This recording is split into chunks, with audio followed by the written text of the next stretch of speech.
Papa Dudut. Ako nga pala si Joel, 40 years old. Kabilang sa mga may kondisyon na dwarfism. 3 talampakan lamang ako sakto. Iba't iba ang mga tinatawag sa akin ng mga tao. Hindi naman ako nagagalit kapag tinatawag ako ng kung ano-ano ng mga kakilala ko. Unano, little person, midget, extra small, at duwending pula. Duwending pula ang tawag sa akin ng ilang mga kaibigan ko dahil bukod daw sa maliit ako ay paborito ko pa ang kulay pula. Hindi rin po ito nakakainsulto sa akin. Lalo totoo naman na paborito ko ang kulay na pula. Kaya nga siguro ay nabighani ako sa katrabaho ko sa fast food na si Ana. Mas bata siya sa akin ng 5 taon pero kabatch ko siya sa trabaho. Parehas kaming naging crew sa isang hindi kilalang fast food, may 5 taon na rin ang nakakaraan. Natatandaan ko pa kung gaano kapula ang labi niya. Nung unang araw namin sa trabaho, pinagbawalan siyang mag-lipstick ng pula ng bisor namin. Nalungkot nga siya noon at tuwing uwian na lamang tuloy siya nakakapagpahid ng pulang lipstick at lagi ko yung naaabutan.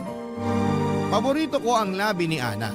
Kahit sabihin pang malabo kong maabot yon dahil masyado siyang matangkad para sa akin. Mabait si Ana at pala kaibigan. Kaya hindi ako nailang na lumapit-lapit sa kanya dahil alam kong wala sa ugali niya ang mangtaboy. Kaya siguro lumakas din ang loob kong magparamdam sa kanya at maglandi ng pasimple. Hindi naman niya ako pinagbabawalan sa panghaharurot ko sa kanya. Kaya mas lalo tuloy akong ginanahan at mas lalong lumakas ang loob ko. Kahit madalas na tinatawanan at pinagtitripan lamang ako ng katrabaho, kaibigan at kaidarang kong si B-Boy, ay hindi ko naman pinapansin ang panunukso ni B-Boy dahil alam ko na lahat naman ng tao ay may tsansa sa mga bagay na pangarap nila. Pangarap ko po siya na matagal na. At alam ko na may tsansa ako sa kanya. Isang araw ay sinubukan ko ang swerte ko sa panghaharot ko kay Ana. Confident ako noon palibasa ay bagong gupit at ahit ako. Gwapong-gwapo ako sa sarili ko kaya kinuha ko ang opportunity na yon para lalong lumapit kay Ana, Papa Dudut.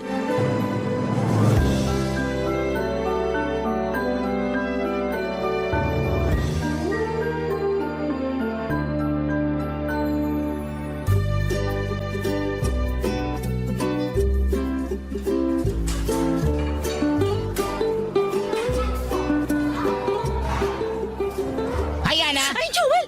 Nakakagulat ka naman! Lumagpas tuloy itong lipstick ko! Kahit naman lumagpas pa hanggang siko ang lipstick mo, maganda ka pa rin. Ikaw talaga, sagad ka sa pangbobola. Nakalanghap ka na naman ng mainit na mantika sa kitchen, no? Hindi lang nakalanghap, natalsikan pa. Paano ka matatalsikan ang taas ng lutuan? Joke! Paibaba yung talsik ng mantika eh. Gusto talaga akong puntiryahin. Uy, joke lang yan, Joel, ha? Baka ma-offend ka. Ako? Ma-offend? Ano pala ibig sabihin ng offend? Ikaw talaga, puro ka biro. Hindi ko talaga alam ang ibig sabihin nun, kaya ako tinatanong. Alam mo, minsan, di ko na talaga alam kung nagbibiro ka na o seryoso. Magkape tayo bukas para malaman mo. G ka? Day off ko bukas eh. Maglalaba pa ako. Natambakan ako kasi hindi ako nakapaglaba last week. Tulungan na kita maglaba. Ako na yung gagawa ng mga bula sa labada. Loko! Kaya na yun ng sabon ko. May iba pa akong kayang gawin. Itanong mo kung ano. Sige nga, ano? Agmagmahal. Boom! Ewan ko sa'yo. Porke bagong gupit at ahit ka lang dyan, kaya ang daldal mo na naman. Buti naman, napansin mo ang gupit at ahit ko. Sinadya ko talaga to para sa'yo. Ay, nako, Joel. O sige na, uwi na ako. Ayokong gabihin sa daan. Ingat kayo ni B-Boy pag uwi, ha? Bye, Ana. Ang magmahal. Boom! Tigilan mo nga ako, B-Boy. Nagawa mo talagang sabihin yung banat mong yun? Kaya ka natatalsikan ng mantika eh. Wala ka talagang magawa kundi mang-asar, no? Buhusan kaya kita na kumukulong mantika. Oh, paano mo magagawa yun? Ang taas ng lutuan. Saka baka tapos na yung pagkulo ng mantika kapag naibaba mo na. Doon ka na nga, pare. Magbudbud ka na lang nasi sa french fries. Hayaan mo na ako rito sa sulok. Habang dinadamdam ko ang pagbabasted ni Ana sa akin. Binasted ka ba niya? Bakit? Alam ba niyang nanliligaw ka? Dapat ramdam niya na yun. Sinabi ko na nga na tutulungan ko siya maglaba, pero tumanggi naman siya. Eh di busted na, di ba? Hindi naman porket tinanggihan niya ang tulong mo sa paglalaba, busted ka na. Di ba pwedeng wala lang siyang tiwala sa paglalaba mo? Nakita kita maglaba ng basahan sa kitchen. Ayoko na lang mag-talk. Panira ka talaga ng self-confidence, no? Binibiro ka lang. Ano ba kasing plano mo kay Ana? Diligawan ko siya. Hindi nga niya alam na nanliligaw ka. Bakit di mo pa kasi diretsahin? Para ka namang hindi lalaki, B-boy. Siyempre, tatansyahin ko pa siya. Sa gera nga, inaaral muna ang kalaban bago sumugod. Ganon din sa panliligaw. Galingan mo ha. Kasi nakipagpustahan na ako sa mga katrabaho natin na mapapasagot mo si Ana. Ginamit nyo pa talaga ang love life ko para magsugal. Dahil ang pag-ibig ay isang sugal. Boom!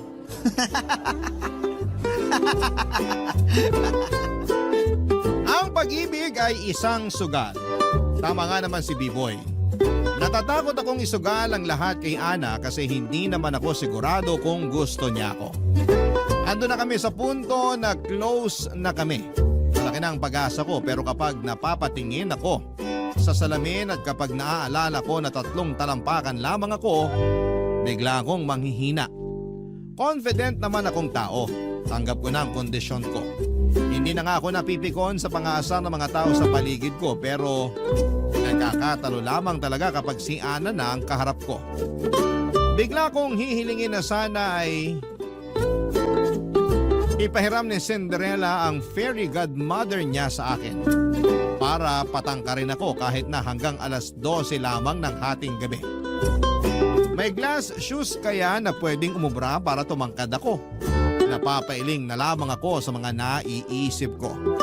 Pero hindi ako pwedeng sumuko, hindi ko pwedeng sukuan si Ana dahil siya ang paborito kong tao. Siya ang gusto kong maging asawa, siya ang gusto kong maging ina ng mga anak ko. Tuwing walang masyadong customer ay lagi akong nagpapantasya ng buhay kasama si Ana. Lagi kong ini-imagine na nakabili na kami ng maliit na bahay. Meron din kaming 2 e-bike kung saan ay gagamitin naming panghatid at pagsundo sa mga magiging anak namin.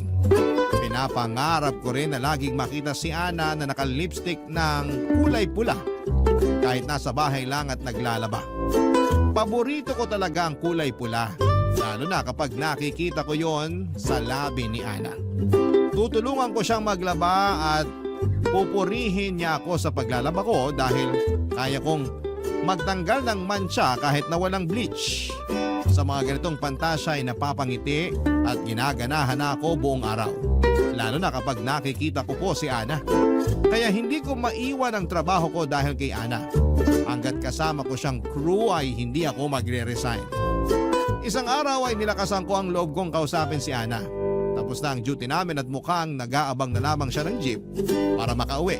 Nilapitan ko siya at nakipag-small talk ako, Papa Dudut.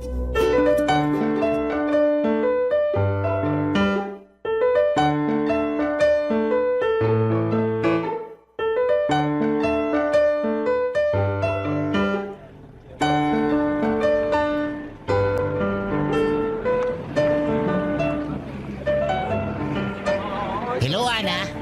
Hi, Joel. Pauwi ka na rin?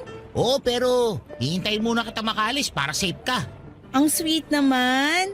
Thank you, ha. Sweet talaga ako. Mahihiya lahat ng may diabetes sa tamis ko. Nagbibiro na naman siya. Pinapatawa mo talaga ako lagi. Kung kailangan mo ng 3 talampakang payaso, andito lang ako ha. Payaso? Kailangan mapula ang labi mo. Papahiramin kita ng lipstick para dyan. Ana, bakit nga pala hindi ka nakalipistik ngayon? Nasanay kasi ako na tuwing uwian mapula ang labi mo. Napansin mo pa talaga yon? Naubos na yung lipstick ko. Sa sahod pa ako makakabili uli. Mukha na ba akong maputla? Hindi ko babagay kapag wala. Kahit para kang humigop ng suka, maganda ka pa rin. Gusto mo ba bilang kita ng lipstick? Ano bang brand at kulay? Ay hindi na, nakakahiya naman sa'yo. Luho ko yung lipstick kaya kailangan ako bumili nun. Thank you pa rin, Joel. Isipin mo na lang, regalo ko yun sa'yo. Gusto ko lang talagang makitang mapula ang labi mo. Ha? Ana, Pwede ba ako Erwin! Sino si Erwin? Ay, sorry, kababata ko at manliligaw. Halika, papakilala kita.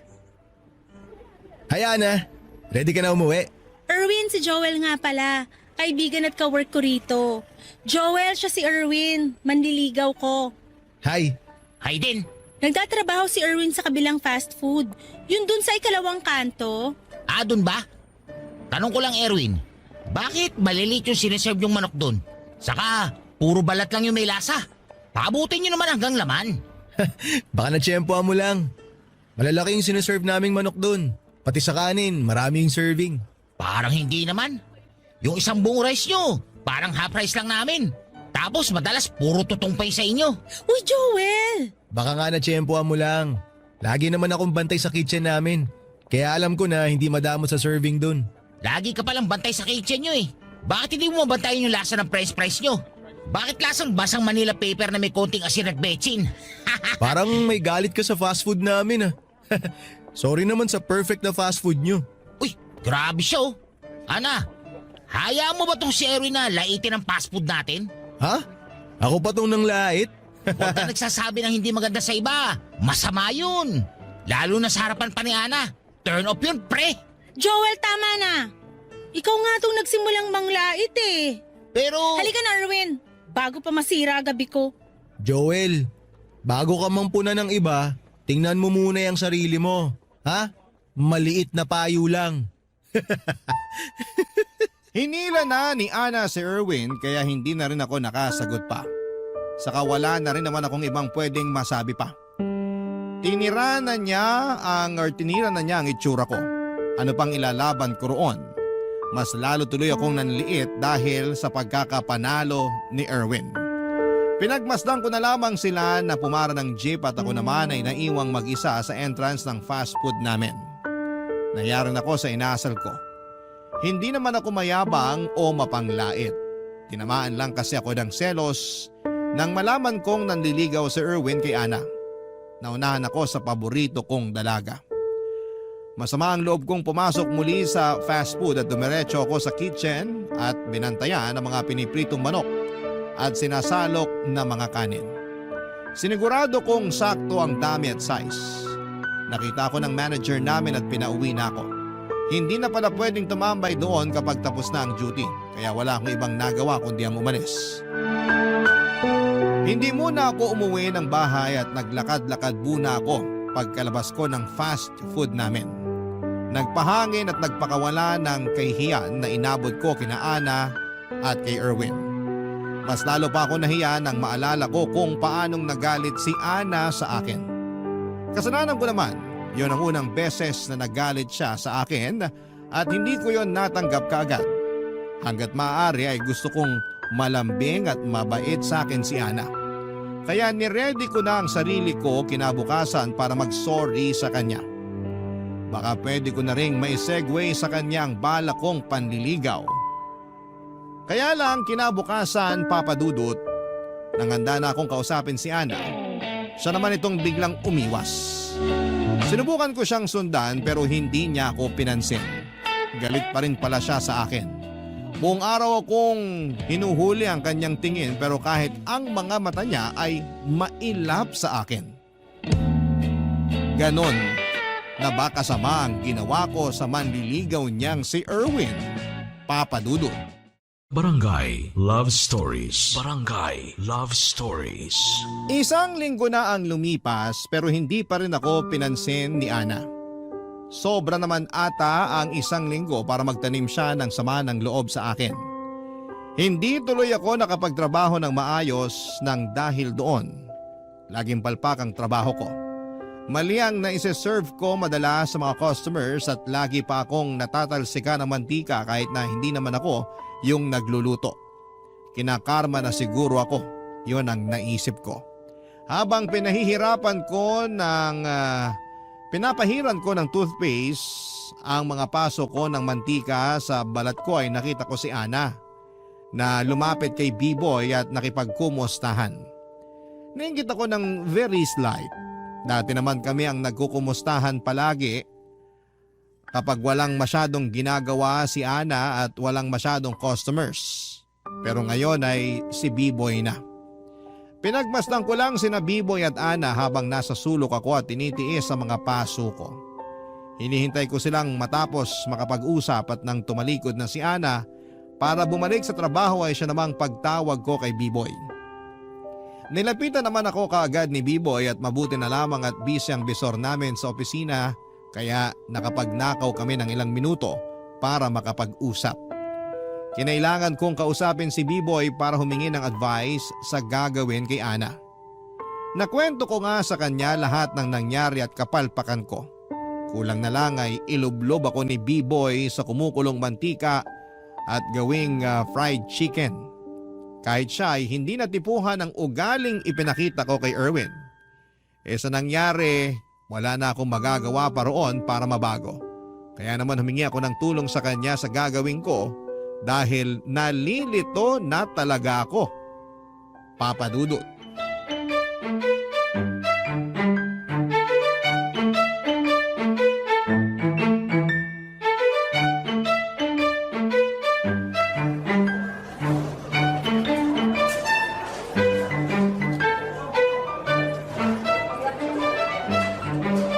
Tukmul ka talaga, Joel. Mas lalo mo lang pinausad ang laban ni Erwin kay Ana. Alam mo namang kahinaan ko ang selos. Pinagsisihan ko na yun. Magsisi ka talaga. Gabi-gabi na kaya siyang sinusundo ni Erwin. May dala palagi na french fries at burger mula ron sa fast food nila. Anong laban natin dun? Masyala ang benta nila kaysa rito sa fast food natin. Natikman mo na ba yung french fries nila? Lasang Manila paper na pinrito. Masarap kaya ang fries nila. Nilalait mo lang kasi nagsiselos ka. Ay, ano bang gagawin ko ngayon? Hindi ko kaya nagalit sa akin si Ana eh. Nagsorry ka na ba? Sinusubukan ko namang lapitan siya. Pero parang hindi niya ako nakikita. Baka hindi ka niya talaga nakita. Alam mo na. Sige, kuntingayin mo ulit yung malatak yan ng LPG na height ko. Huwag ka talagang magkakamali magsuot ng asul. Sinasabi ko na sa'yo. Sige, lahit pa! Busog ka na? Pinapatawa lang kita. Namumula ka na kasi sa galit. Hindi to dahil sa galit. Kanina pa ako natatalsikan ng mantika. Tingnan mo, kahit mantika, galit sa ginawa mo. Ibuhos ko pa ang mantika na yun sa lababo para mabura na sa mundo. Pati sa mantika, galit ka. Hindi ko na kasi alam ang gagawin ko. Ayoko nang patagalin ng tampuhan namin ni Ana. Alam mo naman na hindi kumpletong araw ko kapag hindi ko siya nakakausap. I-chat mo na lang sa Facebook. Mag-sorry ka ulit. Magpaliwanag ka. Ewan ko. Parang ayaw niya na akong kausapin kahit kailan eh. Ang bilis mo namang panghinaan ng loob. First time kasi na mangyari to sa amin ni Ana. Ngayon lang siya nagalit sa akin. Ewan ko ba naman kasi sa'yo kung bakit mo nagawa yun? Nabak at yung katuloy sa panlalait mo kay Erwin. Regaluhan ko kaya si Ana. Ano naman ang ibibigay mo? Lipstick. Mahilig siya sa lipstick eh. Hanapin ko yung pinakamapula. Hindi naman materialistic si Ana. Ayaw nga niya na nireregaluhan siya, di ba? Pwede ka kaya maging tulay para magkaayos kami? Ako na yung aako ng trabaho mo ng 4 na oras. Kung gusto mo, palit tayo ng day off eh. Di ba gusto mo yung rest day na Saturday? Siguro. Hintayin mo na lang na kumalma muna si Ana bago tayo lumapit sa kanya. Baka mas lalo lang siyang magalit kapag pinilit mong makipag-ayos sa kanya. O kaya mas maganda kung ako na lang lumapit kay Erwin para makipag-ayos. Ano sa tingin mo? Lahat talaga gagawin mo para kay Ana, no? Handa kitang ialay kay Sataning. Mapatawad lang ako ni Ana. Inalay na ako kay Satanas dati. Sinoli ako. Seryoso na ako, B-Boy. Tulungan mo ko. Ganyan ka ka-inlove kay Ana, no? Matagal na. Minsan ba naisip mo na baka walang pupunta ng pagka-inlove mo sa kanya? Anong ibig mo sabihin? Kung magpapakatotoo tayo, Dahil sa height ko. may mahahanap ka pa namang iba dyan. Yung kahit ko rin. Ang sinasabi ko lang, Joel, hindi lahat ng gusto natin pwede sa atin. Kailangan din nating harapin ang katotohanan. Huwag tayong masyadong maniwala sa mga napapanood nating teleserye na puro happy ending. Magmahal tayo ng taong bagay sa atin. Pero si Ana lang talaga ang gusto ko. Gusto ka ba?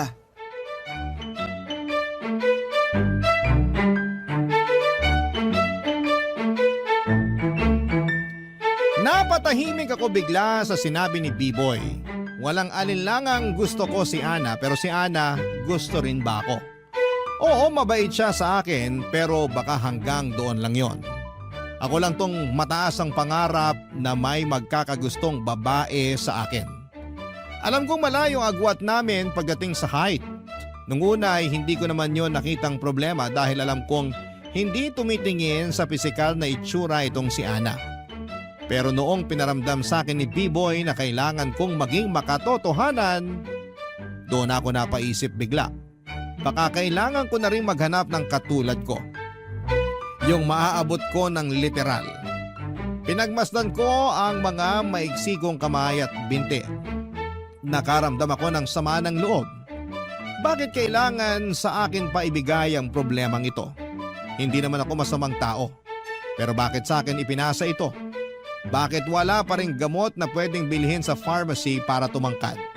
Bakit wala pa rin mga doktor ang kayang magpatangkad ng mga katulad ko?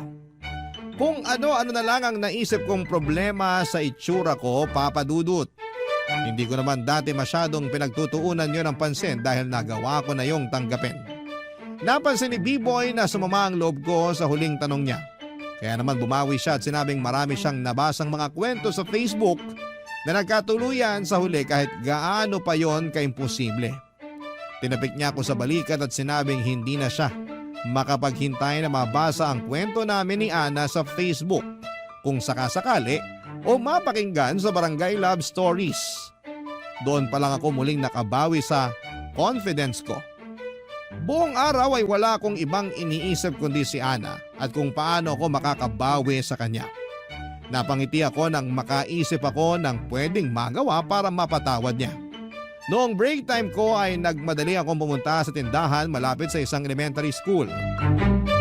Bumili ako doon ng mga candy na parang lipstick. Mura lang ang mga yon. Nang maibulsa ko na ang mga yon ay nagmadali na akong bumalik sa fast food para harapin si Ana.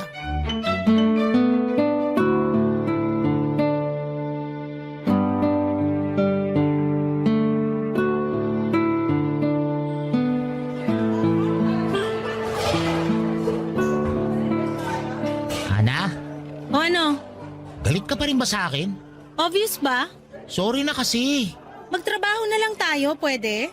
Hindi kasi ako makapagtrabaho ng maayos kung galit ka sa akin. Hindi ko na problema yon. Kausapin mo naman sana ako ng maayos. Bakit ikaw? Nakipag-usap ka ba sa amin ni Erwin ng maayos? Nabigla lang ako noon. Hindi ko pa rin maintindihan kung bakit nilait mo yung manok, kanin at fries sa fast food nila. Inaano ka ba ng mga pagkain nila? Binugbog ka ba ng manok at patatas nila? Kasi naman nakaramdam lang ako ng... Nang ano? Ay... Siguro nainggit lang kasi ako na mas malakas ang aircon sa fast food nila. Saka mas mabango yung ginagamit nilang mantikas na pamprito. Hindi pala talsik di tulad ng sa atin. Niloloko mo ba ako? Sorry na talaga, Ana. Nagsisisi na ako sa ginawa ko. Kung gusto mo, pag dumalaw ulit dito si Erwin, magsosorry din ako sa kanya. Wala nang kaso yung kay Erwin. Kinausap ko na siya. Ay naman pala eh. Napatawad niya na pala ako. Bakit ikaw ayaw mo pa? Kasi hindi ko inaasahan na mangbabastos ka ng ibang tao. Hindi yun yung Joel na kilala ko. Mabait at marespeto yung Joel na nakakasama ko. Pero yung pinakita mong kagaspangan nun? Grabe! Parang hindi kita kilala. Wala na ako ibang magagawa para mabawi yung ginawa ko. Ang kaya ko na lang gawin, mag-sorry. At bigyan ka ng maraming mapulang lipstick. Di ba sinabi ko na ayokong nireregaluhan ako ng luho ko? Bago mo tanggihan to, tignan mo muna please. Ayoko, hindi ako tumatanggap ng regalo lalo kung mahal. Diyan ka matutuwa sa akin kasi hindi mahal to mga lipstick na nabili ko. 5 piso nga lang ang isa eh. May iba't ibang flavors pa. Lipstick? 5 piso? Baka naman mamaga ang labi at lalamunan ko dyan pag ginamit ko. Gusto mo pa yata akong ipahamak? Hindi no. Ginagamit nga ito ng mga grade 1 eh. Nakita ko. Grade 1? Gumagamit ng lipstick? Talagang niloloko mo ako, no? Ito, tingnan mo muna bago mo tanggihan. Eto. Candy lipstick! Alam ko to, paborito ko yung strawberry at melon flavors. Sakto. Di naman ako strawberry kasi yun ang pinakamapula sa nakita ko noon. Paborito to ng pamangking ko. Saka nakikihingi rin ako sa kanya kapag binabantayan ko siya. Thank you, Joel, ah. Ano Ana? Pinapatawad mo na ako? Okay na ba tayo ulit? Hindi ka na masungit? Pasalamat ka sa mga candy lipstick na to.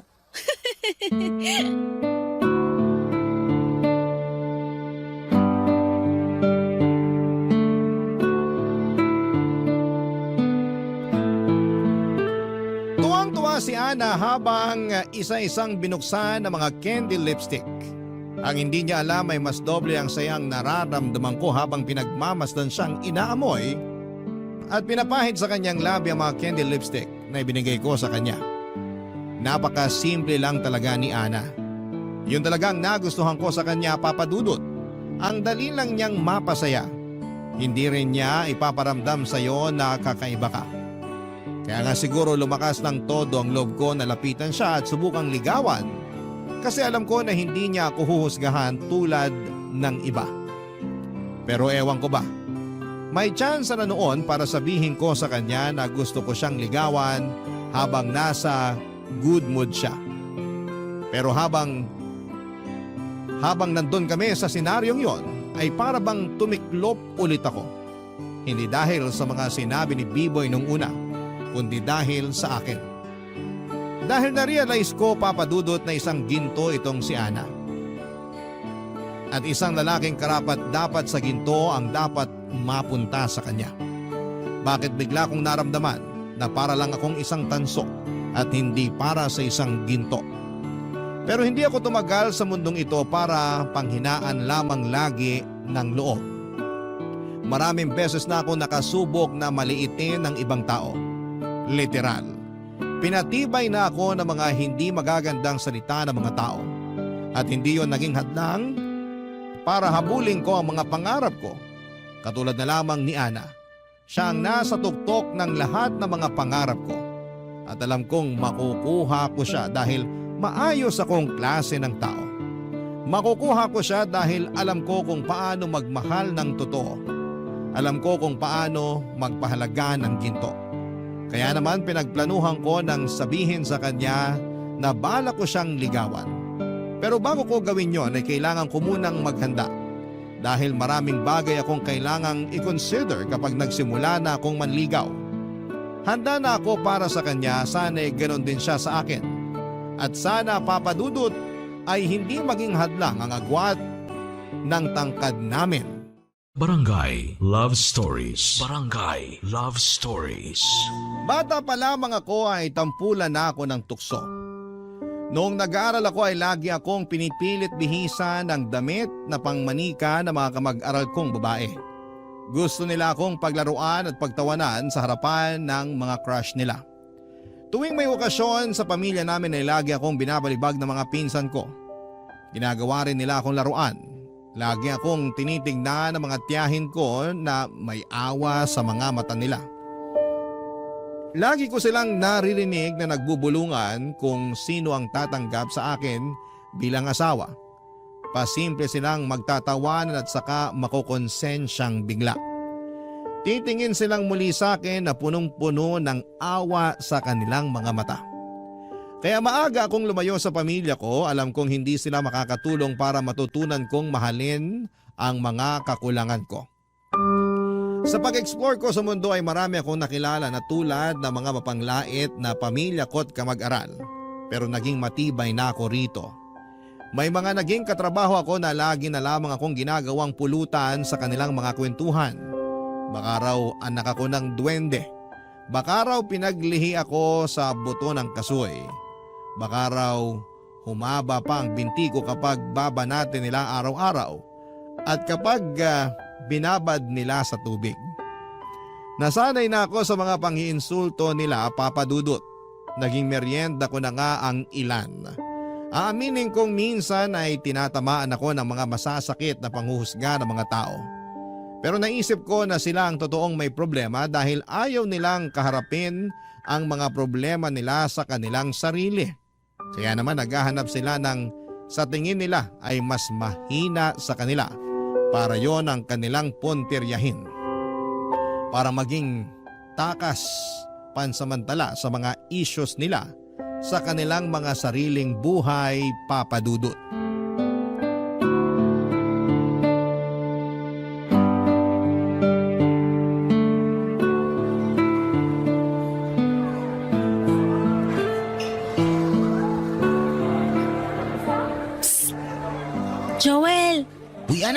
Bakit?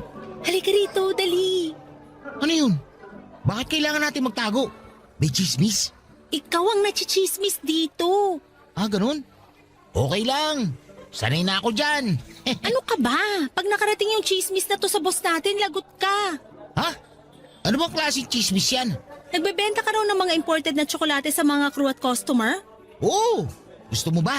Meron pa akong natitira sa bag ko. Teka, kukunin ko lang. Hindi ka pwedeng magbenta ng tsokolate rito sa trabaho. Bawal yan. Hindi mo ba nabasa yung company policy natin? Yung first page lang ang nabasa ko eh. Hindi ko naman kasi maintindihan lahat. Ang daming English. Basta nakasulat doon na bawal magbenta ng kahit na anong klase ng pagkain ng crew sa mga katrabaho niya at mas lalo sa customers. Bakit naman? Marangal naman na trabaho ang pagbebenta ng tsokolate ah. Marangal nga, pero wala naman sa lugar. Kaya itigil mo na yan bago pa makarating sa bisor natin. Ayoko nga. Gagalingan ko na lang magtago pag nagbebenta ako. Joel, Saka, tulong din to sa mga katrabaho natin na gusto makabili ng tsokolate na pasalubong sa mga mahal nila sa buhay. Mas mura ang benta ko kaysa sa mga grocery. Kaya makakatipid sila. Joel Pati naman yung mga eh. anak ng mga customer natin na naumay sa mga mamantikang pagkain natin. Deserve nila ang panghimagas na tsokolate. Hindi ka talaga papaawat, no? Di talaga. Gipit ka ba? Sorry kung ganito na ako magtanong. Kasi parang sapat naman yung sahod mo rito. Wala kang utang na binabayaran, matipid at masinop ka sa pera. So bakit? Basta, may pinag-iipunan lang. Ano? Basta nga. Kung luho lang yung pinag-iipunan mo, wag mo nang itawid yan dito sa trabaho. Magbenta ka sa labas ng fast food, wag dito. Baka malagot ka talaga sa bisor natin pag nahuli ka. Ako na nagsasabi sa'yo. Nag-iipon ako para sa future dates natin. Future dates? Kasi gusto ko, ready ang bulsa ko kapag lalabas na tayo para mag-dates. Hindi naman pwedeng pamasahe lang ang puhunan ko sa dates natin, no? Bakit tayo magde-date? Para makilala natin ang each other. Kilala na natin ang isa't isa, diretsahin mo ko. Kasi gusto ko ligawan ka. Kaya Joel, pag nabenta ko na lahat ng tsokolate sa bag ko, kahit sa mo gusto, libre ko. tigilan mo na yung kakabenta ng tsokolate rito sa trabaho. Masama yan. Yan lang ba ang kaya mong isagot sa akin? Paano naman yung tungkol sa panliligaw ko sa'yo? Joel, lumapit lang ako sa'yo ngayon para uwating ka sa pagbebenta mo ng tsokolate. Sige, titigilan ko to. Pero ano muna sagot mo sa panliligaw ko? Excuse me nga muna. Baka hinahanap na ako sa labas.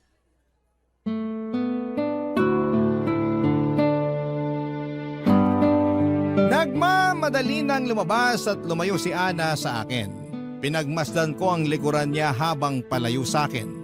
Bigla ko naalala ang unang beses na nabasted ako. Ganon na ganon din. May natipuhan ako sa unang trabaho ko, akala ko ay may pag-asa ako sa kanya kasi mabait naman siya sa akin. Noong sinabi kong gusto ko siyang ligawan ay nagmadali siyang tumalikod sa akin. Mula noon ay iniwasan na niya ako at nalaman ko na lamang sa mga katrabaho ko na pinagtatawanan niya ako dahil ang lakas daw ng loob kong manligaw. Hindi ko naman daw siya kayang maabot. Nasaktan ako doon pero hindi ako sumuko sa pag-ibig. Ilang babae na rin ang sinubukan kong ligawan pero pare-parehas lamang sila na tinatalikuran ako bigla kapag sinabi ko nang gusto ko silang ligawan. Kahit nakarami na ako ng mga nang busted sa akin ay nagpatuloy pa rin ako. Alam kong darating din ang tamang babae sa akin na hindi na ako kukutyain at tatanggapin kung ano lamang ang meron sa akin. At dumating nga si Ana. Pero nanganganib na maulit ang nakaraan ko nang talikuran din niya ako matapos kong sabihin na bala ko siyang ligawan. Tinigil ko na nga ang pagbebenta ng tsokolate at naging klaro na sa akin na wala namang patutunguhan ang pag-iipon ko dahil hindi naman ako pinagbigyan ni Ana na ligawan siya. Pinamigay ko na lamang ang mga natitira kong tsokolate sa mga customers naming bata. Nagpatuloy ako sa trabaho para makalimutan ko ang pangbabasted ni Ana sa akin. Iniwasan ko rin si Ana at alam kong napansin niya yon.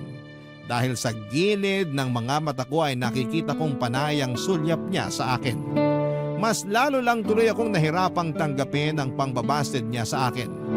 Pinagpatuloy ko ang pag-iwas sa kanya ng mga sumunod na araw. Paraan ko yon para makapag-move on na. Napansin nga ni B-Boy ang pag-iwas ko at sinabi ko sa kanya na binasted na ako. Tinapik na lamang niya ako sa likuran at sinabing hindi pa tapos ang laban. Nainis ako kay B-Boy noon kasi binubuhay pa niya ang pag-asa sa puso ko gusto ko na ngang mamatay ang nararamdaman ko. Hanggang isang uwian nilapitan ako ni Ana at hindi ko alam kung paano siya haharapin noon. Sapagkat durog pa rin ang puso ko sa pangbabasted niya. Sana man lang ay makaramdam siya, Papa Dudut.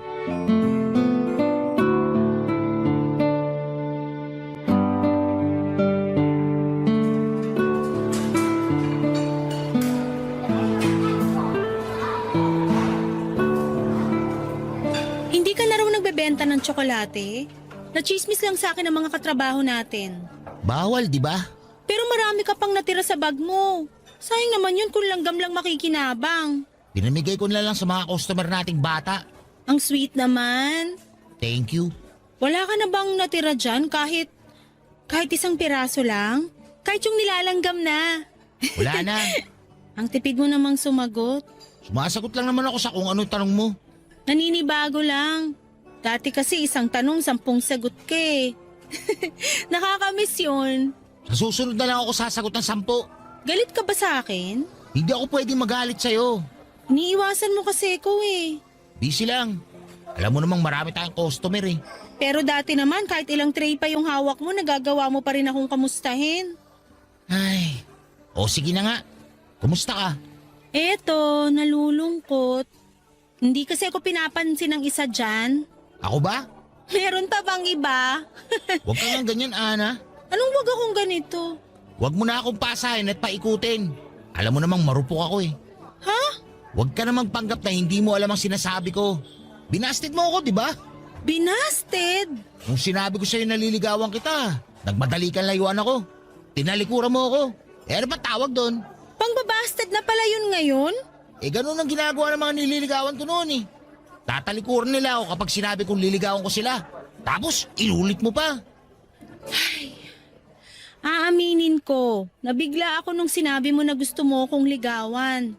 At aaminin ko na una kong naisip yung height mo. Sabi na eh. Katulad ka rin pala ng iba. Hindi ka pala naniniwala sa height doesn't matters. Pero nung naalala ko lahat ng ginawa mo sa akin, sa pagmamap mo sa sahig na dinadaanan ko para hindi ako madulas, kasi alam mong hindi ako maingat maglakad. Sa paghihintay mo sa akin sa labas ng fast food hanggang makasakay ako ng jeep. Sa pag-aabot mo sa akin ng panyo araw-araw dahil alam mong lagi akong pinagpapawisan. Sa pagtatanggol mo sa akin kapag inaaway ako ng mga customer at sa candy lipstick.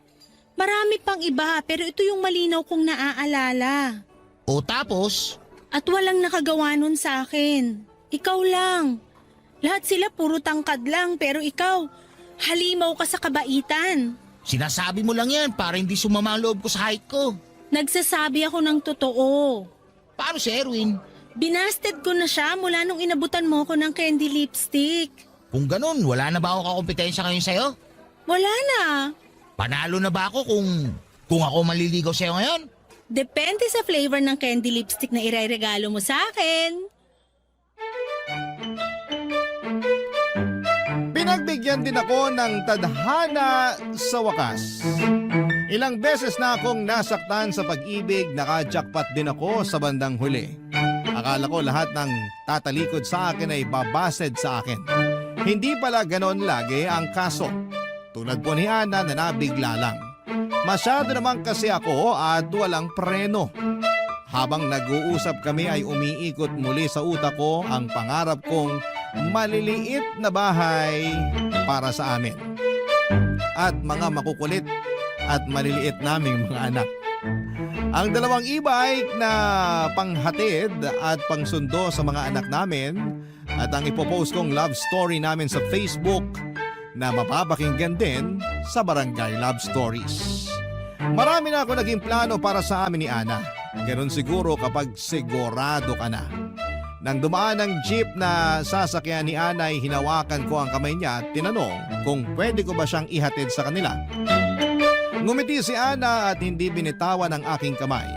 Proud siyang sinabay ako sa jeep habang magkahawa kaming dalawa. Sa ngayon, Papa Dudut ay patuloy pa rin po ang panliligaw ko kay Ana. Dinoble ko ang pagsisikap na patunayan sa kanya na karapat dapat ako sa matamis niyang oo. Walang palya ang pagbili ko ng mga candle lipstick na nagdadala ng ngiti sa mapula niyang labi. Hindi na rin ako tinutukso pa ni B-Boy lalo't inaabangan na niyang mapasagot ko si Ana para manalo na siya sa pustahan. Gagamitin daw niya ang perang mapapalanunan niya para pang-date sa isa naming katrabaho. Nainggit ata sa ligawan namin ni Ana kaya nakisabay na rin siya. Maraming salamat po sa pagpili ng aking kwento at hangad ko na nakapagdala ko ng pag-asa sa mga katulad kong hindi pinagpala sa height at itsura. Totoong may kulang sa atin, aminin na po natin. Pero oras na dumating ang isang taong magmamahal sa atin ng totoo, hindi natin mararamdaman pa ang kakulangan na yon dahil sa wakas, kompleto na tayo. Muli maraming salamat po sa inyo, Papa Dudut, ang inyong forever kapuso at kabarangay, Joel. Dear Papa Dudut, meron ba kayong tao na hindi ninyo gusto dahil galit kayo sa kanya? Ako kasi meron. At yon ang stepfather ko. Pero bago ko ikwento sa inyo, isa-isa ang mga dahilan kung bakit hindi ko siya gusto at galit ako sa kanya.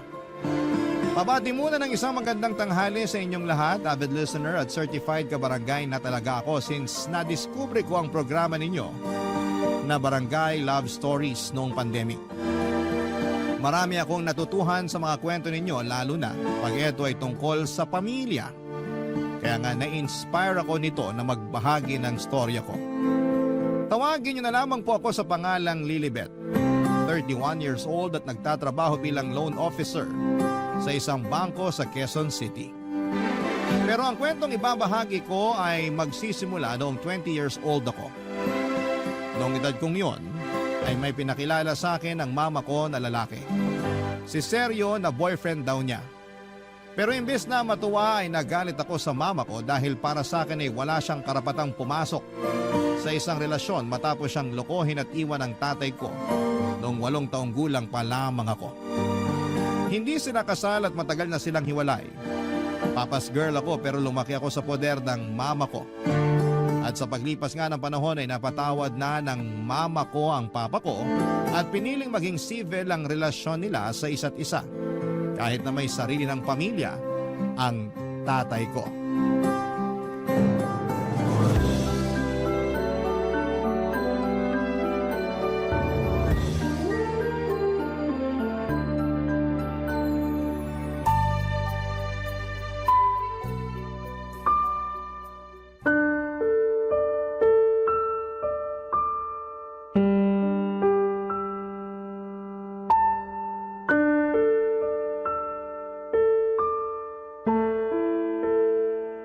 Ano pong sabi nyo? Nak, makinig ka muna kasi. Narinig ko naman, Ma. Hindi lang ako makapaniwala na naghanap pa kayo ng ibang lalaki. Ay, kinadismay ako pa. Kayo na nung seryo na yon. Paano na po si Papa niyan? Pamilyado na ang papa mo. May mga anak na nga sila ng kinakasama niya, hindi ba? Tsaka matagal na kaming hiwalay. Oo nga po, pero umaasa pa rin ako na baka magkabalikan pa rin kayo. Lalo ngayon na lagi sila nag-aaway ng kinakasama niya. Anong ibig mo sabihin? Kinuwento lang sa akin ng kapatid ko sa chat. Pero hindi pa rin yung garansya na magkakabalikan kami. Wala na nga kaming nararamdaman sa isa't isa eh. Wala kasi pinagpalit nyo na siya sa seryo na yon. Aminin nyo na kasi yung totoo. Hindi ko pinagpalit ang papa mo. Siya nga yung unang nagloko sa amin eh. Siya yung unang nang iwan at ng babae. Pero wala na rin kayo pinagkaiba sa kanya. Anong walang pinagkaiba sa kanya? Dahil lang ba nagka-boyfriend ako? Ganun na nga po. Ano ba kasing hindi mo maintindihan sa sitwasyon? Si Sergio eh, ngayon ko lang nakilala. Kami ng papa mo matagal nang hiwalay. Kahit na. Para sa akin ganun na din po yun. Galit ka lang sa nangyari kaya ganyan ka magsalita. Hindi lang po ako galit. Sobrang sama din po ng loob ko sa inyo. Gusto nyo kasing palitan sa buhay ko si Papa. Papa mo pa rin siya. Hindi ko siya tinatanggalan ng karapatan sa'yo. Mabait naman si Sergio. Siguradong magugustuhan mo siya pag nakilala mo siya ng gusto. Basta, bigyan mo muna siya ng pagkakataon. At bakit ko naman gagawin yun? Para makuha niya yung loob ko at lalo ako mapalayo sa Papa ko? Lilibet naman, bakit magganyan ka? Kung makapagsalita ka sa akin, parang ang laki-laki ng kasalanan ko sa'yo ah. Malaki talaga! O Wala akong ginagawang masama. Hindi ako katulad ng papa mo na naglukot ng iwan dahil pinagpalit niya tayo sa iba. Bakit nung siya? Mabilis mo lang napatawad. Pero ako na nanay mo na sinaktan niya, pinaiyak, ininsulto nung mga panahong yon. Ako na nanay mo na mag-isang nagpalaki sa'yo at nag-aruga. Ganyan mo tratuhin ngayon porque nagka-boyfriend lang ako?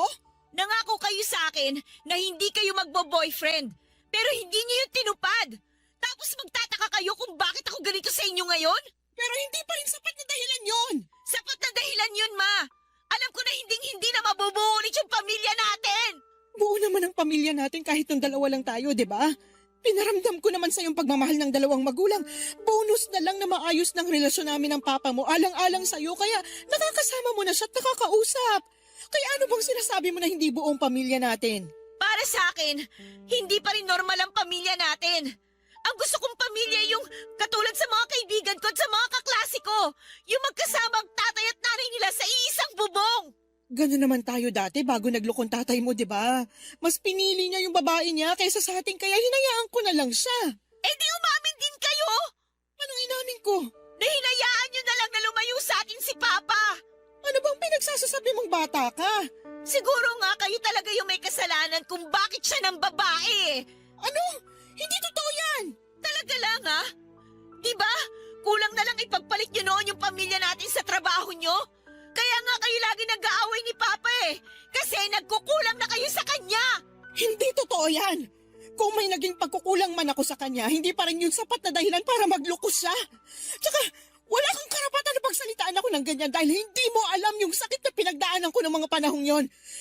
Kung may alam ka lang, kakarampot. Kaya ayusin mo yung pananalita mo sa akin, Lilibet. Papa Dudut, matagal-tagal din naman na naging single mother ang nanay ko bago niya nakilala si Seryo. Super close kami as in. Hindi lang kami magnanay, mag-best friend din ang turingan namin sa isa't isa. Kaya nagalit ako ng gusto sa kanya nung naging sila ni Seryo kasi nangako siya sa akin noon na hindi na siya magkakaroon ng karelasyon. Tapos mamukat-mukat ay meron siyang pinakilala. Kaya nga kahit anong paliwanag niya ay hindi ko siya pinakinggan. Nagalit ako sa kanya kasi sinira niya ang pangako niya sa akin. Nagtampo ako at nagrebelde pero patuloy pa rin nakiusap sa akin ang mama ko na huwag ko siyang tratuhin ng ganon dahil nasasaktan siya. Kaya lang mas nasasaktan ako ng mga panahong yon at para sa akin yung nararamdaman ko lang ang mahalaga. Simula noon ay lumayo ang loob ko sa kanya at hindi na ako nagkukwento sa kanya ng araw ko katulad dati. Madalas na rin akong naiinis sa kanya kahit na wala naman siyang ginagawa sa akin.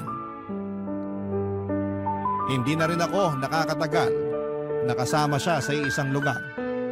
Kaya lagi akong nagkukulong sa kwarto ko pag nandun siya sa sala o sa kusina.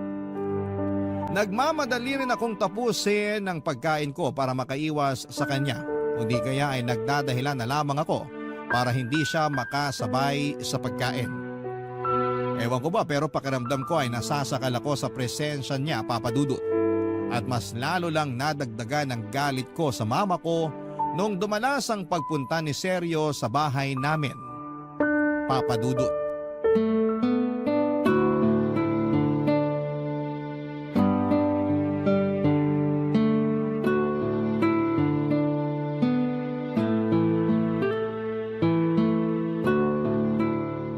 Sa palagay mo, magugustuhan ni Lilibet tong niluto kong sinigang na salmon? Oo naman, paborito niya yan. Alam mo kasi mahilig sa isda yung anak kong yon. At salmon ang paborito niya. Sunod yung bangus, tsaka tulingan. Ganun ba? Nakakatuwa naman kasi bihira lang sa mga kabataan yung mahilig sa isda eh. Madalas kasi karne ng baboy o manok. Kumakain din naman siya nun pero mas gusto niya talagang isda. Nung bata yun, pangarap pa nga niya maging isda. Talaga? Oo, ang weird pero pinagbigyan ko na lang. Binili ko ng costume ng isda. Katulad ng mga sirena? Hindi, buntot lang naman yun eh. Pero yung kanya, simula ulo hanggang paa isda talaga. Mukhang seryoso talaga siya sa pangarap niyang maging isda. Oo, kaya tawang-tawa ako pag naaalala ko yun. Papakita ko sa iyo yung picture niya mamaya pagkatapos natin kumain. Oh, nak, nandiyan ka na pala. Pasok na po ako sa kwarto. Mamaya na. Maupo ka na muna rito para kumain. Busog pa po ako. Lilibet naman, paanong busog ka pa eh? Naririnig ko na yung tiyan mong kumakalam, tsaka nagluto ang Tito Sergio mo ng sinigang na salmon. Di ba paborito mo yon? Oo nga naman. Sabi ng mama mo, paborito mo yung sinigang na salmon at namimiss mo na raw kumain nun. Kaya nagluto ako para sa'yo. Paborito ko nga at namimiss ko nga kumain pero hindi ako kakain kasi luto mo. Lilibet! Totoo naman eh. Akala niyo ba makukuha niyo ako sa pagluluto niya ng paborito kong pagkain? Wala namang masama dun dahil gusto lang namang mapalapit sa'yo ng tito mo. Ayoko nga sabi, di ba? Ayoko mapalapit sa kanya. Huwag mo naman sagutin ng ganyan ang mama mo. Mama mo pa rin siya. Wala kang pakialam. Sino ka ba? Lilibet! Hindi kita pinalaking bastos. Ayusin mo pagsagot mo sa tito mo. Hindi ko siya tito, no? Masyado kayong trying hard na ipagsiksikan sa buhay ko yung boyfriend niyo. Nakakainis tuloy lalo. Hindi ako trying hard at hindi ko pinagsisiksikan sa'yo si Sergio. Ang sa akin lang, igalang mo pa rin siya kahit na hindi mo siya gusto. Sige po, igagalang ko po siya katulad ng gusto niyong mangyari. Pasensya na po kayo, Tito, pero ayoko pong kumain ng luto niyo kahit na mukhang masarap at paborito ko pa. Kasi kahit na ano pong gawin ninyo, hindi niyo po makukuha ang loob ko. Kung si Mama na uto po ninyo, ibahin po ninyo ako. Para sa akin, walang pwedeng pumalit sa posisyon ng papa ko sa buhay ko. Hindi ibang tao at lalong hindi kayo. Ayan ma, ginalang ko na po siya katulad ng sinabi nyo. Sana wala na kayong problema doon ha? Ay, ewan ko sa'yo. Hindi ko na alam kung anong gagawin ko. Sabi ko naman sa inyo, gusto ko nang pumasok sa kwarto ko. Pero pinipilit niyo akong kumain kasabay niyo eh. Hindi ako makikipag-family bonding sa inyo kasama ang lalaking yan. Gusto lang naman ng mama mo na kumain ka. Kung ayaw mo pala nakasama ako, ayos lang naman. Basta kumain ka pa rin kasi mukhang gutom ka na. Itutulog ko na lang tong gutom ko. Hindi ako kakain ng niluto mo. Diyan na nga kayo! Lilibet, bumalik ka rito! Pasensya ka na sa anak ko ha. Hindi ko naman siya ganyan pinalaki pero nagbago lang siya nitong naging tayo. At kahit na anong gawin, hindi ko maintindihan yung dahilan niya. Hayaan muna natin siya. Baka kasi kailangan niya pa ng panahon para matanggap yung relasyon natin. Siguro naninibago pa lang siya. Pero naniniwala naman ako na magiging maayos pa rin ang lahat. Salamat, Sergio. Maraming salamat talaga. Walang anuman. Tara, kumain na tayo. Sige, hahatiran ko na lang mamaya si Lilibet sa kwarto niya. Papadudot nagtatrabaho bilang chef ang stepfather ko at sa restaurant na pinagtatrabahuhan niya sila nagkakilala ni Mama. Teacher naman ang mama ko. Basta ang sabi lang niya sa akin noon ay tingin daw ng tingin sa kanya si Sergio kahit na tapos na itong magluto sa harap nila ng mga katrabaho niya. At napansin pa nga yun ng iba nilang mga kasamahan kaya tinukso sila. At bago sila umalis sa naturang restaurant ay naglakas loob daw si Sergio na kuhanin ang numero ng mama ko at doon na sila nagsimulang mag-usap. Kung ilalarawan ko ang personality ng stepfather ko ay masasabi kong mabait talaga siya. Mahinahon magsalita at maalaga. Nakikita ko kung paano niya asikasuhin si mama kapag nasa bahay silang dalawa. Pinaghahandaan niya ito ng pagkain at baon para sa pagpasok nito sa trabaho at inahatid sa university na pinagtuturuan nito bago siya pumasok sa pinagtatrabahuhan niya. Hindi rin siya nagmimintis sa pakikipaglapit ng loob sa akin. Pero para sa akin, Papadudot ay nagkukunwari lamang siya para umamo ako sa kanya katulad ng ginawa niya sa mama ko. Kaya kahit na anong gawin niya, hindi tatalab sa akin ang pagpapabida niya. Hindi niya makukuha ang loob ko kasi hindi ako utu-uto, katulad ni Mama. Barangay Love Stories. Barangay Love Stories. Papadudot pagkalipas ng 1 taon, ay nagpakasal ang mama ko at ang stepfather ko. Siyempre bilang ayoko nga sa relasyon nila ay hindi ako umattend sa wedding nila. Wala rin namang nagawa ang mama ko kaya tinuloy na lamang nila ang kasal nila kahit na wala ako. Tapos sa bahay na namin tumira si Sergio kaya mas lalo akong nagalit sa kanya. Katulad nung unang beses na bumisita ang stepfather ko noon sa bahay para ipakilala sa akin ni Mama, consistent pa rin siya sa pagkuha ng loob ko kahit na asawa na niya ang mama ko. Pero hindi pa rin ako bumigay kasi ayoko nga sa kanya.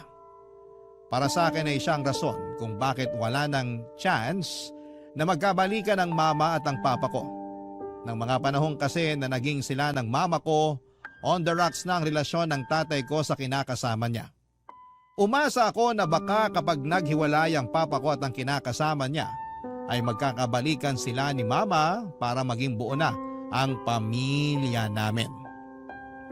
Pero dahil nga sa mga nangyari, tinanggap ko na lamang na hindi ako makakaranas na magkaroon ng buo at masayang pamilya. Kaya nga hindi lang isip ko ang sinira ko or sinarado ko para sa relasyon ni na mama at Seryo, kundi maging ang puso ko na rin. Para sa akin ay wala nang saysay na makasama ko pa sila sa isang bubong, lalo na at malaki na naman ako at alam kong kaya ko na ang sarili ko. Kaya nga lingid sa kaalaman ng mama ko, Papa Dudut, nag-apply ako ng trabaho habang nag-aaral. Bale, pumasok po ako bilang waitress sa isang coffee shop, Papa Dudut, at nung nakaipon na ako ng pera ay sinakatuparan ko na ang matagal ko nang pinaplano noon, Papa Dudut.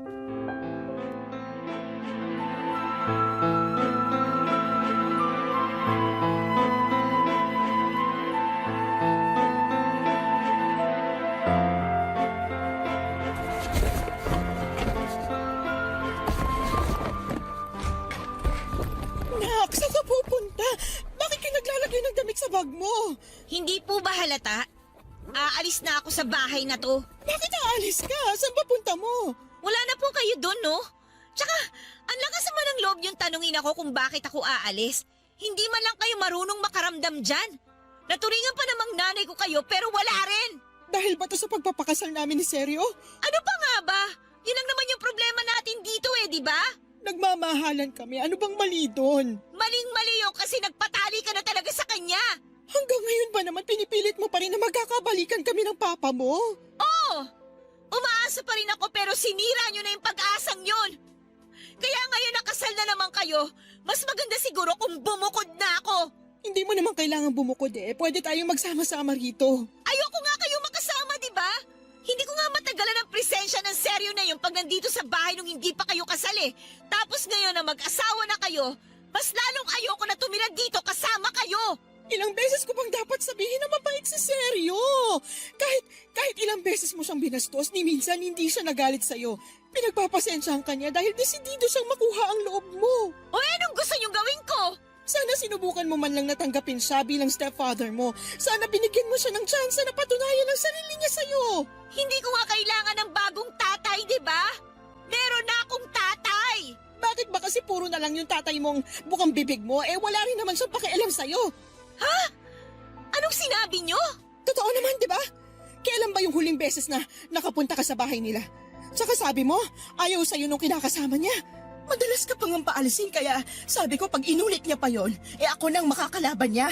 Kahit na mukhang wala nang pakialam sa akin ng papa ko, hindi pa rin dahilan yung para pilitin niyo ako mapalapit sa asawa ninyo. Nak naman, ba't pa kasi ganyan ka? Bakit ang tigas ng puso mo sa stepfather mo? Kahit man lang sana alang-alang sa akin, subukan mo siyang kilalanin. Bakit ko gagawin yun? Hindi niyo nga ako iniisip nung naging kayo, di ba? Baka nakakalimutan niyo, Ma. Nangako kayo sa akin na hindi na kayo makikipagrelasyon. Pero bakit may pinakilala na lang kayo na boyfriend ninyo? Sinira niyo yung pangako niyo sa akin Tapos ngayon gusto niyo tanggapin ko yung asawa niyo sa buhay ko bilang stepfather ko? Sinubukan ko namang tuparin yung pangako ko sa iyo Kaya nga ilang taon din akong hindi nagkaroon ng karelasyon kasi nag-focus ako sa pagpapalaki sa iyo. Bakit bigla niyo naman sinusumbat sa akin ang bagay na yan? Ginusto niyo rin naman na palakihin ako, di ba? Kung ayaw niyo pala, di sana binigyan niyo na lang ako sa papa ko. O di kaya naman, niligaw niyo na ako sa kalye nung bata pa lang ako. Ano bang pinagsasasabi mo? Hindi ko magagawa yun sa'yo dahil anak kita. Tsaka, ikaw na lang ang meron ako kaya bakit kita ibibigay dun sa tatay mong nang iwan sa atin? Ewan ko sa inyo, Ma. Mukhang kahit na anong gawin ko, hindi nyo talaga maiintindihan yung nararamdaman ko. Kaya tama lang talaga ang desisyon ko na umalis sa bahay na to. At saan ka naman pupunta kapag umalis ka? Nag-aaral ka pa, Lilibet? Hindi mo pa kaya ang sarili mo. Yun ang akala nyo. Palibasa kasi maliit na bata pa rin yung turing nyo sa akin eh. Ipapaalala ko lang sa inyo, Ma. Malaki na ako at may kakayanan na ako magdesisyon para sa sarili ko. Tsaka, kumikita na rin naman ako ng pera dahil may trabaho na ako. Ano? At anong klaseng trabaho yan? Nagtatrabaho ako bilang waitress sa isang coffee shop para makaipon ng pera at makalis na sa bahay na to. Bakit ngayon mo lang sinabi sa akin? Bakit ko naman sasabihin sa inyo? Kasi mama mo pa rin ako. Kahit nagalit ka sa akin, dapat sinasabi mo pa rin sa akin yung mga ginagawa mo. Di ba? Ganun ka naman sa akin noon. Noon yun, Ma. Pero hindi na ngayon. Malaki na ang pinagbago ko kasi kayong nagtulak sa akin na lumayo ang loob sa inyo. Kaya hindi niyo ako mapipigilan ng umalis sa bahay na to kasi ayaw ko na nga kayong kasama. Lalo na yung asawa nyo. Papa Dudut, hindi ko pinakinggan ang iyak at pakiusap ni Mama ng mga panahong yon. Naging matigas ang puso ko para sa kanya nang ituloy ko ang pag-alis ko sa bahay namin.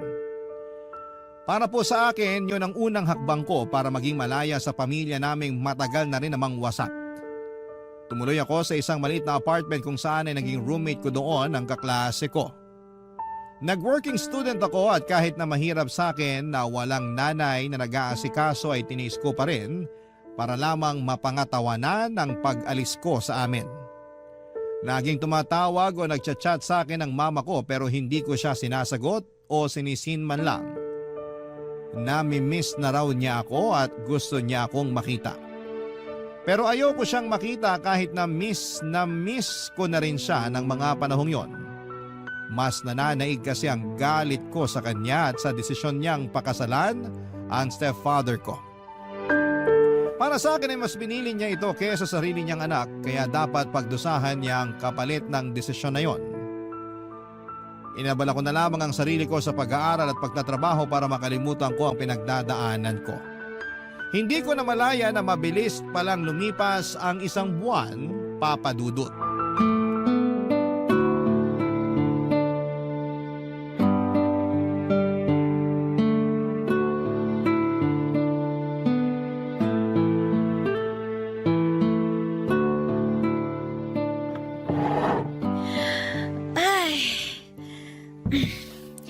Sa wakas, nakaupo rin. Nakakapagod tong araw na to, grabe. Oo nga eh. Buti na lang closing na. Kaya nga sakit na naman ang katawan ko nito. Hindi pa naman ako kagad makakatulog nito pag uwi sa apartment. Mag-review pa kasi ako para sa exam namin bukas. Medyo gahol na nga Pareho tayo. Medyo gahol na rin ako kasi busy din sa ibang school activities. Nasabi mong member ka rin ng publication nyo, di ba? Oo. Ang galing mo nga kasi napagsasabay-sabay mo yan. Pati nag-working student ka rin. Hindi ka ba nahihirapan? Kasi ako talagang hirap na hirap Nahihirapan ako pero masaya naman ako sa ginagawa ko Masaya rin naman ako sa ginagawa ko. Kasi kumikita na ako ng pera. Nabibili ko na yung mga gusto ko. Pero nakakapagod pa rin talaga. Pagod ka na physically, pagod ka na rin mentally. May choice ka naman kung gusto mo nang tumigil sa pagtatrabaho para makapag-focus ka sa pag-aaral mo. Di ba nabanggit mo na kaya ka pa rin naman pag-aralin ng mama mo kasi may trabaho naman siya? Oo, pero ayokong umasa sa kanya Tsaka, kaya nga hindi na ako nakatira sa amin ngayon dahil galit ako sa kanya. Ah, okay. May conflict pala kayo. Oo, at galit ako sa kanya. Gusto mo bang malaman kung bakit? Sige, kung sasabihin mo.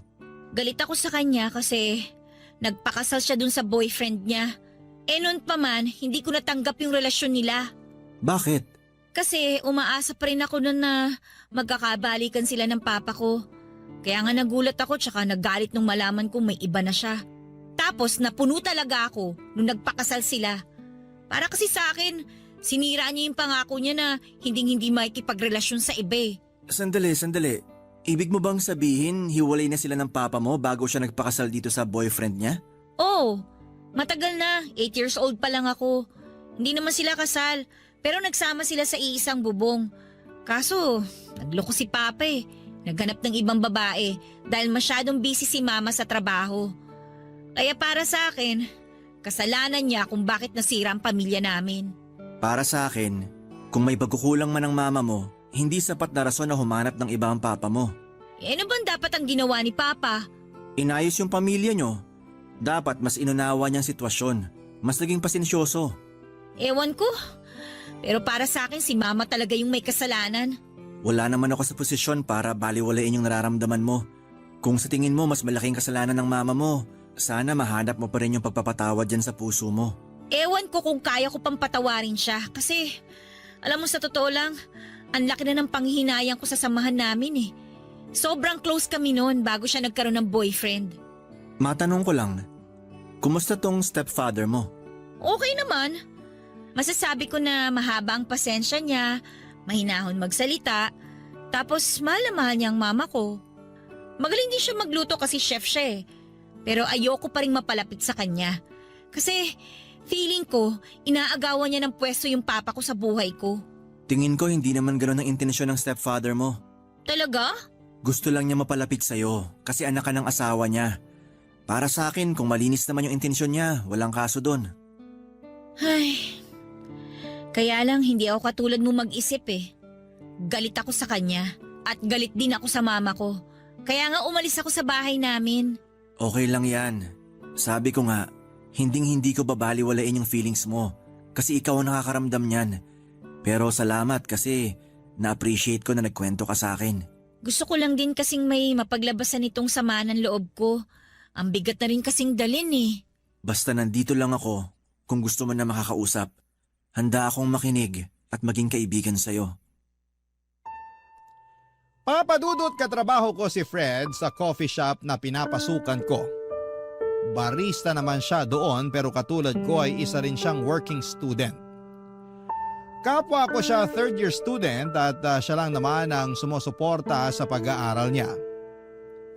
Laki po sa hirap si Fred at wala na siyang tatay matapos nitong mamatay sa sakit noong 16 anyos pa lamang siya. Tapos ay may 3 pa siyang nakababatang kapatid na pare-pareho ring nag-aaral. Ang mama lang din nila ang nagtaguyod sa kanilang magkakapatid kaya nga porsigido siyang tulungan ito. Doon na siya nag-working student para kahit paano ay hindi na niya iasa sa mama niya ang pambaon niya at panggasto sa eskwelahan. Mabait si Fred, gentleman at gwapo. In fact, maraming nagkakagusto sa kanya lalo na ang mga kapwa namin estudyante noon. May mga pagkakataon na siya lang talaga ang pinupuntahan ng mga ito sa shop namin para makasilay sa kanya. Noong una ay wala naman akong pakialam sa bagay na yon hanggang sa maging ako ay nagkagusto na rin kay Fred. Kaya lang ay hindi ako yung klase ng babae na umaamin sa mga crush nila magkamatayan man. Nagpatuloy ang pagiging close namin ni Fred hanggang sa siyang nag-confess na matagal na niya pala akong nagugustuhan. Doon na nga nagsimula ang espesyal naming pagkakaibigan lalo nang ligawan niya ako. Hindi nagtagal ay sinagot ko rin siya at naging kami at masayang masaya ako. Si Fred ang naging pahinga ko sa mga nakakapagod na sitwasyon at pagkakataon. At aaminin ko na doon ko mas naunawaan ng mama ko nang maging sila ng stepfather ko. Kaya nga hindi ko na lang namamalaya na unti-unti palang lumalambot ang puso ko sa mama ko. Sinisin ko na mga chat niya sa akin at nakikipag-usap na rin sa kanya sa call. Pero sandali lang naman yon. At kung may free time lang ako, madalas kasi busy ako sa trabaho at sa pag-aaral. Pero hindi ko pa rin sinasabi sa mama ko papadudot ang kinakaroonan ko. Hanggang isang araw ay nakatanggap ako ng chat mula sa stepfather ko na nagsasabi sa akin papadudot na nasa ospital daw ang mama ko ng panahong yon. Barangay Love Stories. Barangay Love Stories. Papadudot kahit na nagsimula na kaming mag-usap ulit ni mama, ay hindi pa rin ako masyadong nagsasabi sa kanya. Siguro kasi ayoko lang na ibaba ang pride ko kaya nagmamatigas pa rin ako na tuluyan nang makipagbati na sa kanya. Lahat ng yon ay nakwento ko sa boyfriend kong si Fred at Pinakinggan lamang niya ako hanggang sa gumaan ang nararamdaman ko. At kapag kailangan ko ng payo ay saka lang siya nagsasabi. Malaking bagay sa akin na nandyan si Fred para makinig sa mga hinaing ko sa buhay ko. Noong nalaman ko na nasa ospital si Mama ay nagdalawang isip pa akong puntahan siya kahit na alala na ako. Nahihiya kasi ako sa nanay ko at baka kung ano ang sabihin niya sa akin pero kinumbinsi ako ni Fred na puntahan daw namin si Mama. Bale, sinamahan niya ako. Okay naman na ang Mama, over fatigue lang daw. Ayos na ang pakiramdam niya pero pinayuhan pa rin siya ng doktor niya na manatili sa ospital ng ilang araw. Ang stepfather ko ang palagi nagbabalita sa akin ng kalagayan ng mama ko. Kaya naman nabawas-bawasan na ang pag-worry ko at nang pumunta nga kami sa ospital para bisitahin siya ay laking tuwa ni Mama pagkakita sa akin. Sabi ng stepfather ko ay bigla raw sumigla ang Mama kasi nakayakap na niya akong muli at nahalikan. Lalo tuloy akong nakonsensya kasi nagawa ko pa siyang tiisin ng ilang buwan. Pinakilala ko na rin sa kanila ng stepfather ko si Fred bilang boyfriend ko at naging maayos naman yon. Hindi ko rin nakalimutang magpasalamat sa stepfather ko dahil hindi niya pinabayaan si Mama lalo na at wala ako sa tabi niya ng mga panahong yon.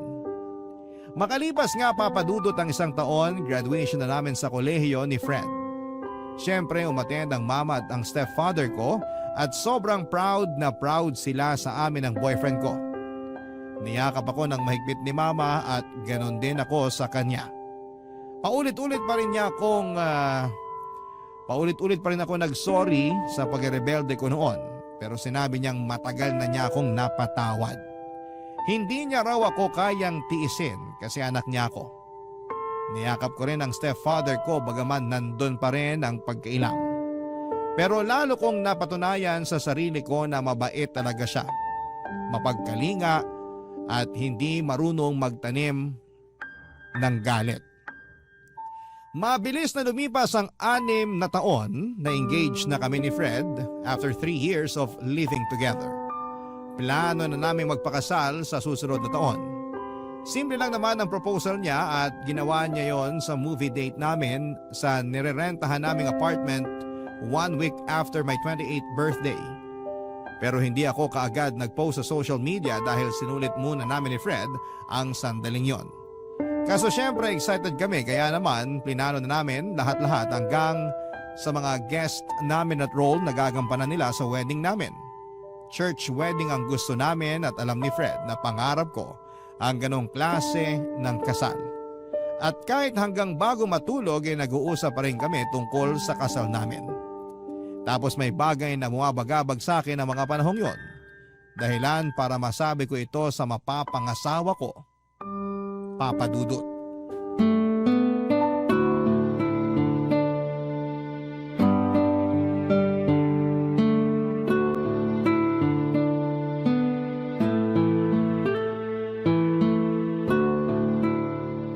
May naisip ka na kung sinong best man mo, Han? Oo, yung best friend ko si Luis. Naku, siguradong matutuwa yun. Sigurado yan. Tagal na nun hinihintay na ikasal tayo. Tapos inunahan na ako na siya raw dapat ang best man ko. Ikaw, may mga listahan ka na ba ng mga bridesmaid mo? May naiisip na ako pero tingnan ko pa rin kung sino yung makakapunta. Yung iba kasi nasa malayong lugar na nakatire tsaka nagtatrabaho. Karamihan sa kanila mga classmate ko nung college na naging kaibigan at parang kapatid ko na rin. Oo, tama rin naman. Pero bukas ko na iisipin kung sino-sino ang gusto kong maging groomsmen. Kaya nga, masyado tayong excited. Siyempre, sa wakas, mapapakasalan ko na yung babaeng mahal ko. Nako, kahit kailan, napaka-bolero mo talaga. Hindi kaya yun bola. Pagsasabi lang yun ng totoo. Oo na. Kahit kailan, napaka-sweet talaga ng boyfriend ko. Correction! Fiancé mo na ako and soon to be your husband. Hindi na ako makapaghintay na matawag kang my husband. Ako rin. Tapos ikaw naman tawag ko sa'yo, my wifey. Parang habang tumatagal, lalo tayo nagiging corny, no? Ganon naman talaga pag in love. Oo na. Pero, kailan mo pala planong sabihin sa mama at stepfather mo yung tungkol sa engagement natin? Kailangan ba talaga? Hindi ko pa alam eh. Gusto ko sana silang sorpresahin at gawing extra special yung pagpapaalam ko sa engagement natin. Magandang idea yan. Basta sabihan mo lang ako ng pwede kong maitulong. Okay. Ay, Lalim nun ah. May problema ka ba, Han? wala naman. May iniisip lang Pwede mong sabihin sa akin? tungkol sa stepfather ko. Kung ano man yon, handa akong makinig. Hanggang ngayon kasi, hindi pa rin ako makapaniwala na magiging okay kami. 'Di ba? Natatandaan mo nun kung gaano ako kagalit sa kanya? Oo, natatandaan ko nga yun. Sinabi ko pa nga sa sarili ko na hindi niya makukuha yung loob ko. Na kahit na ano pang gawin niya, hindi niya mapapalitan sa buhay ko ang papa ko. Pero mali pala ako. Kasi sa paglipas ng mga taon, napalapit na lang yung loob ko sa kanya. Di ko na malayan. Nung unang beses ko palang nakita yung stepfather mo dun sa ospital, ramdam ko na mabait siyang tao. Nakita ko yung pagmamahal at pag-aalala niya sa mama mo. Kahit na mukhang puyat at pagod na rin siya sa pagbabantay. Tapos nung nagkakwentuhan kami, sinabi niya na takot siya nung sinugod niya sa ospital ang mama mo matapos mawala ng malay sa bahay niyo. Talaga? Oo, sinabi niya na hindi niya kakayanin sakaling mawala sa kanya yung babaeng pinakamamahal niya. Ramdam na ramdam ko yung takot at sensiridad niya. Kaya alam ko na nasa tamang tao ang mama mo. Tapos ako naman nagtanim ng galit sa kanya. Kasi akala ko sinira niya yung tsansa na magkakabalikan sina mama at papa. Eh kung tutuusin, wala naman talaga siyang sinira dahil matagal nang sira ang pamilya namin pagkatapos ngang magloko ni papa. Hindi ko lang talaga matanggap na ginawa yun ng papa ko sa mama ko. Lalo na't close kami. Papa's girl talaga kasi ako eh. Pakiramdam ko tuloy, sama-sama akong anak. Nakaraan na naman yun. Nakapag-sorry ka na rin sa kanilang dalawa at maayos na rin ang relasyon niyo sa ngayon. Kaya nga masayang masaya ako kasi nahanap mo dyan sa puso mo yung pagtanggap at paghingi ng tawad. Ewan ko ba? Minsan naisip ko, hindi ko deserve magkaroon ng stepfather na kasing bait ni Seryo. Deserve mo. Kaya nga nagkakilala sila ng mama mo at naging mag-asawa. Salamat, Hana, sa pagpapagaan mo ng loob ko. Walang anuman. Basta isipin mo lang na pwede ka pang bumawi sa kanila ng mama mo. Kasi kahit na mag-asawa na tayo, sila pa rin naman ang magulang mo. Oo, babawi talaga ako sa kanila, lalong-lalo na sa stepfather ko.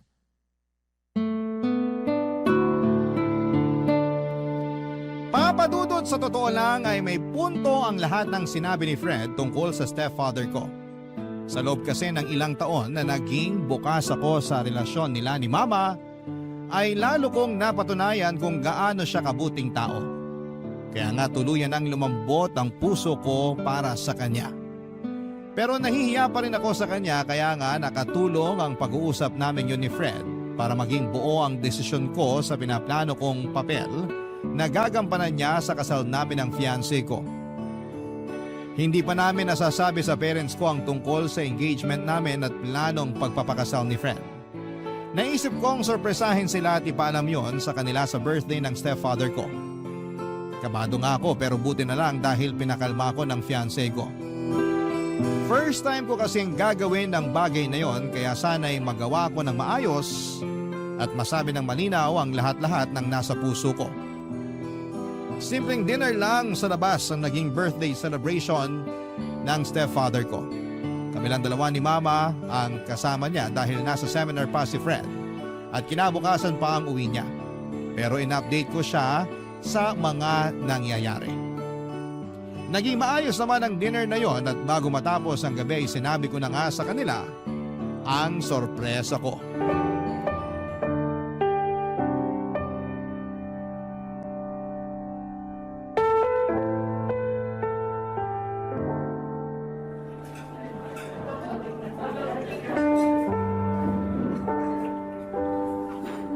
Ma, may sasabihin po pala ako sa inyo ni Tito Seryo.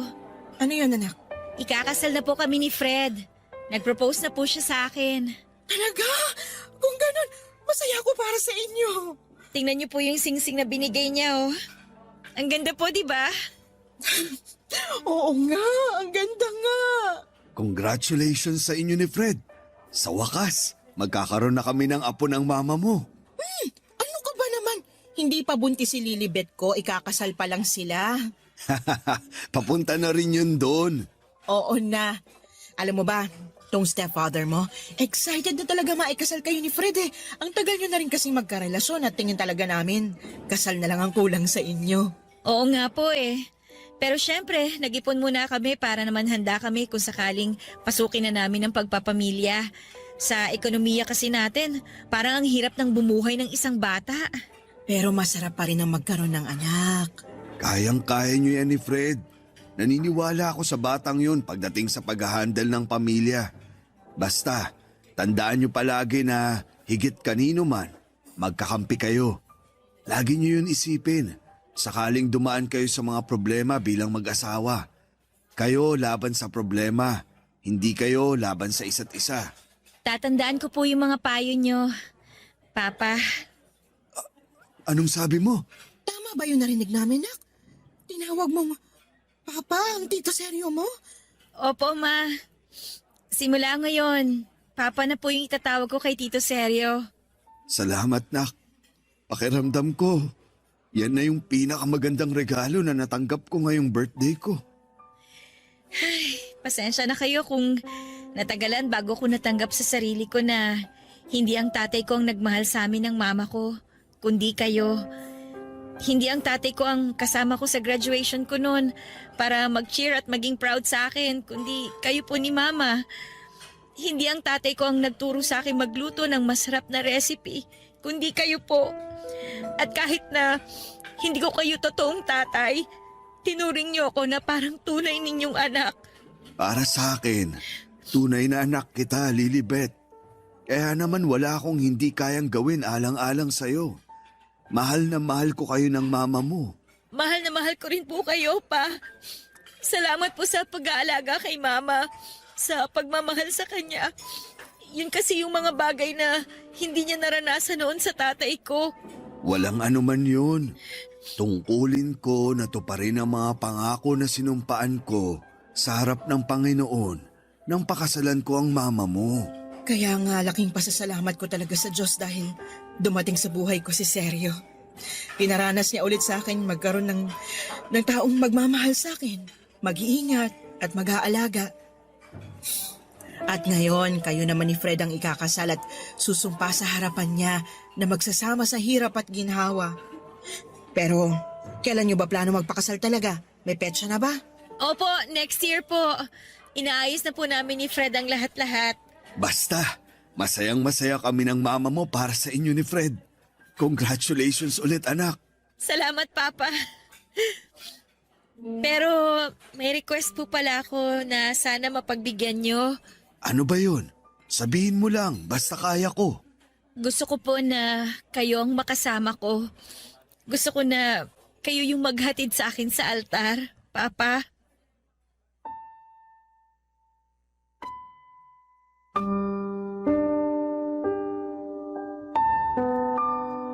Papadudot nakita kong nangilid ang luha sa mga mata ng stepfather ko nang sabihin kong gusto ko na siyang maghahatid sa akin sa altar.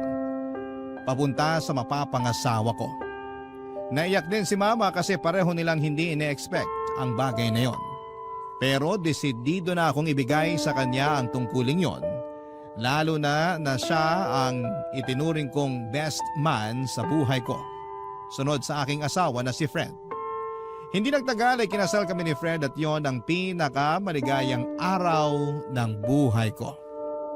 Sa kasalukuyan ay buntis na ako sa second baby namin ni Fred at masayang masaya ang mga magulang ko dahil nga nagkaroon na sila ng mga apo sa amin.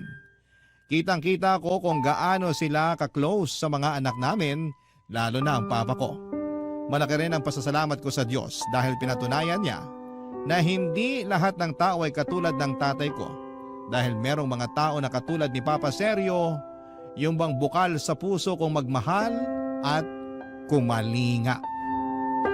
Hanggang dito na lamang po ang sulat ko, Papa Dudut, at maraming salamat po sakaling mapili po ninyong i-ere ang kwento ng buhay ko sa Barangay Love Stories. Ang inyong kapuso at kabarangay forever, Lilibet.